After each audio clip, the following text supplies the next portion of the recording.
Bismillahirrahmanirrahim. Assalamualaikum warahmatullahi wabarakatuh. Pendak deui sareng Bu Adis. Ayeuna Bu Adis bade ngabahas soal bahasa Sunda latihan US ke-1 ya. Nah, untuk di latihan US ke-1 ini soal-soalnya itu dari kelas 7 ya. Dari kelas 7 semester 1 dan semester 2. Nomor hiji, dina kahirupan sapopoe urang teu leupas tina kagiatan paguneman. Paguneman nyaeta dalam kehidupan sehari-hari kita tidak lepas dari kegiatan paguneman. Nah, arti paguneman itu apa? A. Obrolan anu dilakukeun ku saurang. B. Mangrupa bewara. C. Obrolan anu dilakukeun ku dua jalma atawa leuwih. D. Pidato. Nah, paguneman itu artinya percakapan. Otomatis kalau percakapan mah harus dilakukan oleh dua orang atau lebih. Jadi isina teh C nya obrolan anu dilakukan ku dua jalma atawa leuwih. Obrolan yang dilakukan oleh dua orang atau lebih. Lajeng nomor 2, di handap ieu mangrupa tata krama paguneman. Iwal. Iwal itu berarti kecuali. Di bawah ini merupakan tata krama percakapan. Kecuali A. Kudu pada maham topik obrolan. B. Nyarita kudu eces atau jelas. C. Ulah motong caritaan batur. D. Meunang nyigeung atau menyinggung perasaan orang lain. Tata krama atau aturan atau sopan santun dalam bercakap, dalam ngobrol itu satu, nyarita kudu jelas, jangan bisik-bisik, jangan teriak-teriak. Dua, usahakan kedua belah pihak memahami topik obrolan ya. Jangan salah satu pihak yang paham, nanti ya satu lagi rooming atau tengarti. Terus jangan memotong pembicaraan orang lain. Kalau lawan bicara kita sedang menerangkan, jangan dipotong. Nah, berarti yang bukan tata krama itu berarti yang D. Menyinggung atau boleh menyinggung perasaan orang lain itu tidak boleh. Nomor 3, baca potongan pepujian di handap ieu. Kakuping sorana adan ti masjid ti katebihan, sing horeng teh ngawartosan ngajak salat babarengan. Nah, sebelumnya mungkin kalian agak lupa tentang materi pepujian. Pepujian itu adalah syair ya, atau kata-kata yang isinya mengagungkan Allah atau Rasul ya. Jadi karya sastra yang mengagungkan Allah gitu. Jadi biasanya isinya ini tentang keagamaan. Bentuknya itu seperti puisi. Nah, kalau puisi itu berarti bentuknya bait. Nah, kalau bait itu pasti ada pada, ada bait, ada baris. Nah, di sini kita lihat jumlah pada lisan rumpaka pupujian di luhurnya eta. Jumlah baris pada lisan sama dengan baris. Kalau pada sama dengan bait ya. Kita hitung berapa baris rumpaka itu lirik pupujian di atas. 1 2 3 4 ya, berarti ada 4 pada lisan atau 4 barisnya eusina C. Lalu nomor 4, kakuping sorana adan ti masjid ti katebihan, sing horeng teh ngawartosan ngajak salat babarengan. Artinya terdengar suara adzan dari masjid kejauhan, ternyata memberitahu mengajak salat untuk bersama-sama. Amanat anu katarima pamaca tina pupujian di luhur nyaeta amanat atau pesan yang kalian terima dari potongan pupujian di atas ialah kudu salat di imah? Bukan. Mun adan sorana kudu alus? Bukan. Isinya itu adalah mengajak sholat bebarengan atau berjamaah. Jadi amanatnya kudu sholat bebarengan. Selanjutnya nomor 5, kaulinan barudak anu cara ulina kudu nyumput nyaeta. Nah, ini bab kaulinan barudak ya. Sebenarnya ini mudah karena ada kata nyumput, berarti permainannya adalah ucing sumput ya. Kalau hahayaman itu permainannya itu ada hayam, ada musangnya, ada careuh lamun dina bahasa Sunda mah. Si hayam itu dikelilingi oleh kalian, misalnya teh banyakan dikelilingi. Lalu di luar ada satu orang yang jadi musang. Nah, si musang ini mengincar ayam. Bagaimana caranya agar ayam bisa terjaga dari musang. Nah, itu permainan hayaman. Kalau boy-boyan itu kaulinan yang menyusun genting sampai agak tinggi lalu dilempar oleh batu. Jadi itu ya gambarannya. Kalau ucing sumput mah berarti ya kita harus nyumput atau bersembunyi. Nah, pengalaman teh aya dua rupa, aya pengalaman sapopoe, aya pengalaman luar biasa. Pengalaman luar biasanya eta, nah ini di bab pengalaman pribadi atau di bab karangan pengalaman ya. Jadi hakikatnya pengalaman itu ada dua jenis, ada yang biasa, ada yang luar biasa.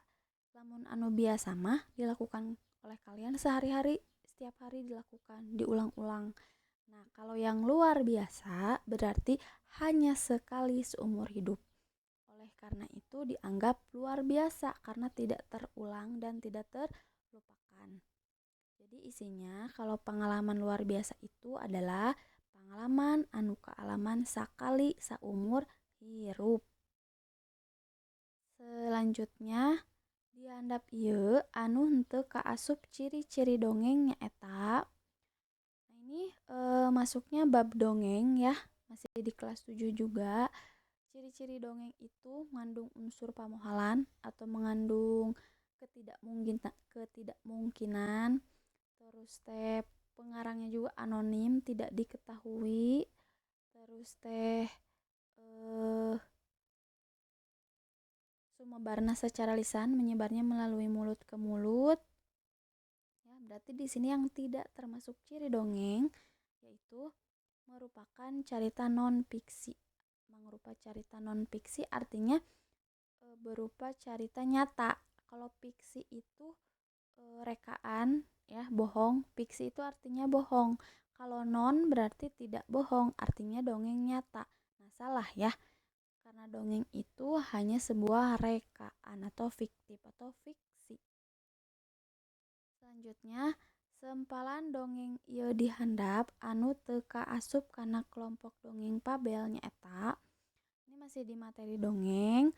Jenis dongeng itu ada fabel, farabel, mite, sasakala.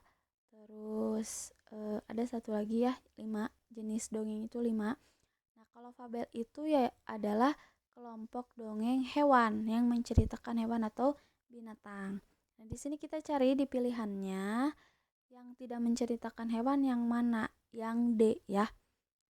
Teu kanyahoan deui ti mana datangna cai ngan leb wae pakarangan nyi endit geus kakeueum atuh kacida ributna jalma-jalma geus teu inget ka diri ka batur asal salamet di dina bae. Ieu nyaritakeun nyi endit nya atau dongeng situ bagendit. Nah, kalau yang lainnya ini fabel. Sakadang kuya jeung monyet, sakadang maung, terus teh kuya ngagandong imahna. Kalau ABC itu hewan, yaitu fabel. Kalau yang D bukan fabel. Nomor 9, ciri-ciri iklan layanan masyarakat di antarana tapi kecuali. Nah, ini adalah materi iklan layanan masyarakat. Iklan itu ada dua, ada iklan sosial, ada iklan komersil atau iklan dagang. Nah, kalau iklan layanan masyarakat ini masuknya ke iklan sosial.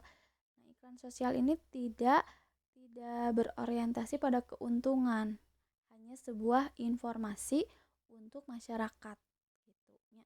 Bisa dalam bentuk poster, jangan buang sampah sembarangan atau jangan lupa 3M, memakai masker, mencuci tangan, menjaga jarak. Nah, itu ya, itu merupakan contoh iklan layanan masyarakat dalam bentuk poster. Nah, berarti di sini yang bukan ciri iklan layanan masyarakat yaitu yang D, alat pikeun narik perhatian atau alat pikeun narik keuntungan. Sama sekali dia tidak ingin menarik perhatiannya, tujuanna teh hanya ingin menginformasikan, hanya ingin menghimbau masyarakat gitu. Kalau di sini yang A eh, ini rada-rada oh ibu salah opsi ya. Jadi intinya kalau iklan layanan masyarakat itu tidak komersial, tidak untuk dagang, hanya untuk sosial gitu. Jadi kalau nanti ada pertanyaan lagi, intinya iklan layanan masyarakat itu bukan untuk dagang, tidak komersil gitu. Nomor 10. Hejo pagunungan pau lautan. Tayak kamarasan ngan katugenahan. Hejo pagunungan pau lautan tayak katengtreman ngan ancaman. Dumasar kana sempelan sajak di luhur, sikep panyejak teh hayang ngabejaan kanu maca ngeunaan. Ini di bab sajak ya, kita baca hejo pegunungan lapau lautan. Jadi dia menggambarkan suatu tempat yang hijau, pegunungan hijau dan lautan yang biru. Tapi tayak kamarasan ngan katugenahan, tidak ada kenyamanan, hanya ada penderitaan. Ini artinya itu ya. Hijau pegunungan teu aya katentreman, tidak ada ketentraman, hanya ada ancaman. Jadi sajak ini menggambarkan atau sikap sikap seorang penyajak di sini ingin memberitahu bahwa keayaan tanah Sunda teh endah tapi henteu tentrem tur loba ancaman. Jadi jawabannya yang A. Kita masuk ke esai nomor hiji nyata dina basa Sunda aya nu disebut tata krama basa atawa undak usuk basa. Pek hidep sebutkeun sarta jelaskeun ngeunaan tata krama basa Sunda atau undak usuk basa. Nah, jadi di bahasa Sunda sendiri aya nu disebut undak usuk basa. Nyata aturan makena basa sangkan mernah gitu ya. Jadi henteu sagawayah make teh enggak sembarangan, ada aturannya, ada sopan santunnya. Tata krama basa dina basa Sunda kabagi jadi 3. Aya basa lemes atau hormat, aya basa loma, aya basa kasar atau cohag. Basa lemes dipake pikeun ka kanu saluhureun, ke orang tua atau ke orang yang baru kita kenal, ka jalma kakarawawuh. Kalau loma dipake untuk seumuran, sebaya ya, atau ka babaturan anu akrab. Nu katilu aya basa kasar atau cohag dipake pikeun ka sato atau ke binatang, ke hewan, atau biasanya yang pakai bahasa kasar itu adalah orang yang marah, yang ambek. Nah, jadi kita hindari bahasa kasar atau cohag karena kita tidak sedang marah-marah. Ngapain ngomong kasar ke orang, ke teman?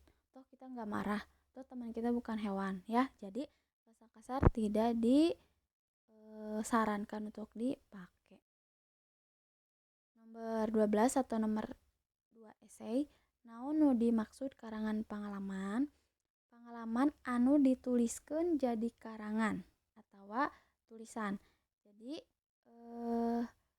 karangan pengalaman teh bukan pengalaman yang dikarang-karang ya, tapi sebuah tulisan yang isinya pengalaman kita sendiri ya.